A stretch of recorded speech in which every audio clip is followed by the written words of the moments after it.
అంటే విజనరీ అంటే ఎట్లా ఉండాలి, ముందు ఏదైనా జరుగుతుంది అంటే దానికి ప్రీ ప్లానర్ గా ఉండి దాన్ని రెస్క్యూ చేయడం కావాల్సింది.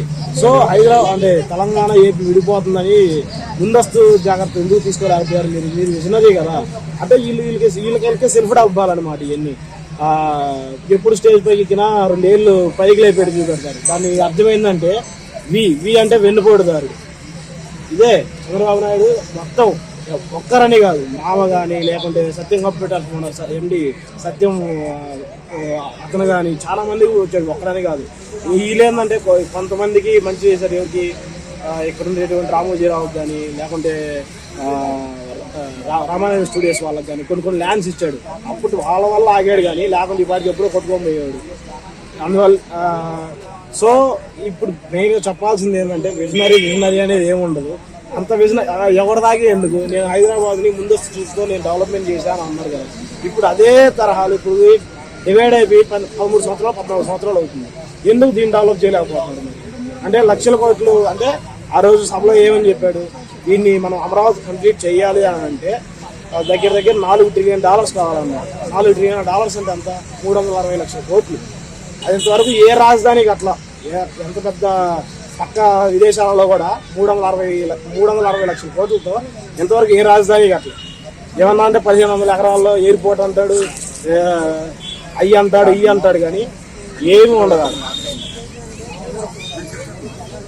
1500 ఎకరాలు అంటే ఇప్పుడు చెన్నైలో కానీ లేకుంటే ఇక్కడ విజయవాడలో కానీ లేదంటే హైదరాబాద్లో కానీ రైల్వే స్టేషన్స్ ఉన్నాయి. ఎన్ని ఎకరాల్లో ఉన్నాయి?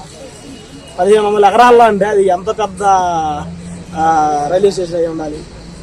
సరే, ఎయిర్పోర్ట్ కూడా కడతా ఉంది. ఇప్పుడు జగన్ మావిగన్ అన్నాడు. మావిగన్లో మీరు చూసుకోండి, ఆ పక్క నుంచి ఈ పక్క వరకు వాణిజ్యం పరంగా విజయవాడ ఉంది, వ్యాపార పరంగా గుంటూరు ఉంది, అతి పెద్ద బస్ స్టేషన్ ఉంది, 3 రైల్వే స్టేషన్లు ఉన్నాయి. అవునా కదా? అంటే ఆల్రెడీ డెవలప్ అయ్యింది. 3 రైల్వే స్టేషన్లు ఉన్నాయి. అతి పెద్ద మిర్చి కారాగారం గుంటూరులో ఉంది. అవునా కదా?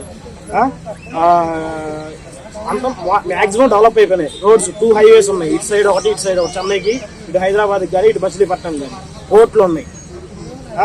942 కిలోమీటర్ల కారిడార్ ఉంది, సీ కారిడార్ ఉంది. దాన్ని అంతా డెవలప్ చేసుకోండి. నిన్నోడు కాదు అన్నాడు, తీసుకెళ్ళి అమరావతిలోనే పెడతాను, అమరావతిలో పెడతాను. అంతా ముంపు ప్రాంతం, ఖచ్చితంగా మునిగిపోయింది. అదే చెప్పాడు కదా, అమరావతిని ఎవరు ఆపేవాడే లేడని. అంటే ఎవరు ఆపాల్సిన అవసరం లేదు, వాళ్ళ పడితే అయిపోతాను. ఖచ్చితంగా ఆగిపోయేది. ఎవరి దాకా ఎందుకు, వాళ్ళ పార్టీలో ఉన్నారు కదా అర్బన్ రూరల్ మినిస్ట్రీ నారాయణ, ఆయనే చెప్పాడు ఇది అన్ఫిట్ అని చెప్పండి, అమరావతి అన్ఫిట్ అని ఆయనే చెప్పాడు. సరే, ఇది తీసేయండి. 2014లో గెలిచిన తర్వాత ఏమన్నాడు, అమరావతిని ఎందుకు డిక్లేర్ చేసామంటే మేము ఇది ఒక సెల్ఫ్ ఫైనాన్స్ సిటీ అని అన్నాడు. అవునా కదా? ఇది అనలేదని చెప్పానంటే సెల్ఫ్ ఫైనాన్స్ సిటీ అంటే ఏంది అంటే దాంట్లో ఉన్నటువంటి ఏవైతే ఇవి ఉన్నాయో భౌగోళికంగా లేకుంటే ఇవి ఉన్నాయో వాటితోనే మేము రాష్ట్రాన్ని లేదంటే అమరావతిని డెవలప్ చేస్తామని చెప్పి ఇంతకుముందు మాట ఇచ్చాడు. ఇప్పుడేమో 4 లక్షల కోట్లు, 5 లక్షల కోట్లు లేదంటే $4 ట్రిలియన్ అవసరం అవుతుందని. అంటే వాళ్ళకి ఏంటంటే ఈ అమరావతి ఇంతకుముందు పోలవరం అనేది ఒక ఏటీఎం లాగా పనికి వచ్చింది, ఇప్పుడు అమరావతి మనకు వస్తుంది చంద్రబాబు నాయుడు అంతే.